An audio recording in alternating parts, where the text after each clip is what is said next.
కోల్కతా పశ్చిమ బెంగాల్ ఆర్జికర్ ఆసుపత్రి trainee doctor అభయ హత్యాచార కేసులో సీల్దా కోర్టు తుది తీర్పును వెలువరించింది. నిందితుడు సంజయ్ రాయ్ కు యావజ్జీవ కారాగార శిక్ష విధించింది. మరణించే వరకు జైల్లో ఉంచాలని సూచించింది.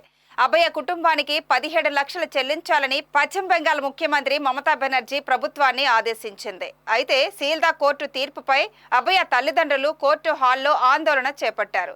నిందితుడికి ఉరిశిక్ష విధించాలని డిమాండ్ చేస్తున్నారు. కాగా తీర్పు సమయంలో వైద్యురాలి కేసు దర్యాప్తు చేపట్టిన సిబిఐ సైతం సంజయ్ రాయ్ కు ఉరిశిక్ష విధించాలని పట్టుబట్టింది. కానీ సీల్దా కోర్టు మాత్రం సిబిఐ విజ్ఞప్తిని తోసిపుచ్చింది. సంజయ్ రాయ్ కు జీవిత ఖైదు విధించింది.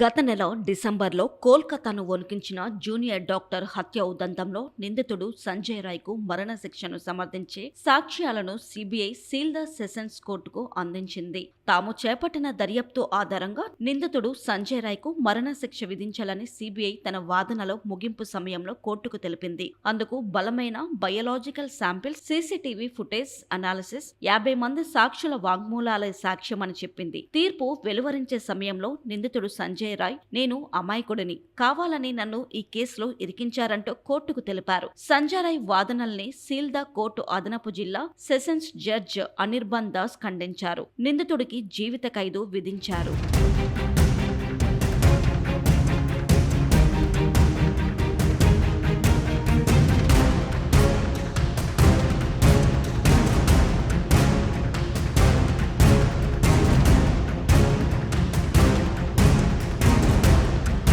తీర్పు సమయంలో వైద్యురాలి కేసు దర్యాప్తు చేపట్టిన సిబిఐ సైతం వైద్యురాలి కేసు అరుదైన కేసుల్లో అరుదైన కేటగిరీ కిందకు వస్తుందని, సమాజంపై ప్రజల్లో విశ్వాసం నెలకొల్పేందుకు నిందితుడు రాయ్ కు మరణశిక్ష విధించాలని కోరింది. సిబిఐ వాదనపై Sealdah court sessions judge Anirban Das స్పందించారు. ఈ కేసు అరుదైన కేటగిరీ కిందకు రాదు, అతనికి జీవిత ఖైదుతో పాటు 50,000 రూపాయల జరిమానా విధిస్తున్నట్లు తెలిపారు. అదే సమయంలో బాధిత కుటుంబానికి 17 లక్షల పరిహారం చెల్లించాలని ముఖ్యమంత్రి మమతా బెనర్జీ నేతృత్వంలోని ప్రభుత్వాన్ని ఆదేశించారు. సీల్దా కోర్టు తీర్పుపై అభయ తల్లిదండ్రులు కోర్టు హాల్లో ఆందోళన చేపట్టారు. నిందితుడికి ఉరిశిక్ష విధించాలని డిమాండ్ చేస్తున్నారు. తన కుమార్తె కేసులో న్యాయం జరిగే వరకు కోర్టులను ఆశ్రయిస్తామని కన్నీటి పర్యంతమవుతున్నారు.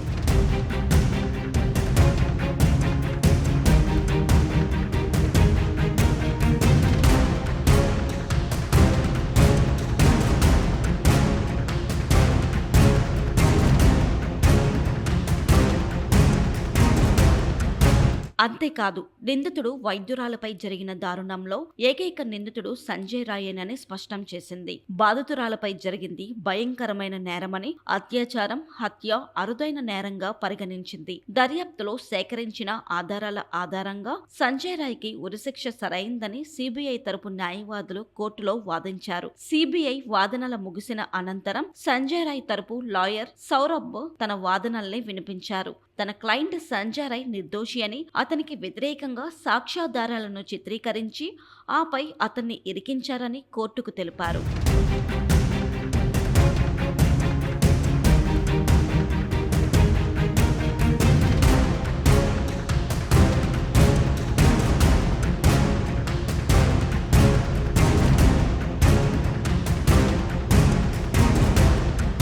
అసలు ఆ రోజు రాత్రి ఆర్జికర్ ఆసుపత్రిలో ఏం జరిగిందంటే, గత ఏడాది ఆగస్టులో కోల్కతా ఆర్జికర్ మెడికల్ ఆసుపత్రిలో పోస్ట్ గ్రాడ్యుయేషన్ ద్వితీయ సంవత్సరం చదువుతున్న జూనియర్ వైద్యురాలపై దారుణం జరిగింది. రాత్రి ఆసుపత్రిలో విధులు నిర్వహించిన ఆమె ఉదయానికి ఆసుపత్రి సెమినార్ హాల్లో అర్ధనగ్న స్థితిలో శవమై కనిపించారు. ఈ దుర్ఘటనపై పోలీసుల్లో అలసత్వం బయటపడటం, ఘటన జరిగిన ప్రదేశంలో కీలక ఆధారాలు అదృశ్యం కావడం వంటి పరిణామాలతో దేశ ప్రజల్లో ఆగ్రహవేశాలు పెల్లుబుకాయి. దీంతో కేసు విచారణను సిబిఐకు అప్పగించాలంటూ బాధితురాలి తల్లిదండ్రులతో పాటు పలువురు పెట్టుకున్న పిటిషన్లపై కోల్కతా హైకోర్టు విచారణ చేపట్టింది. కోల్కతా పోలీసుల దర్యాప్తుపై పెదవి విరిచింది. రోజులు గడుస్తున్నా కేసులో ఎలాంటి పురోగతి లేదంటూ విచారణను సిబిఐకు బదలాయించింది.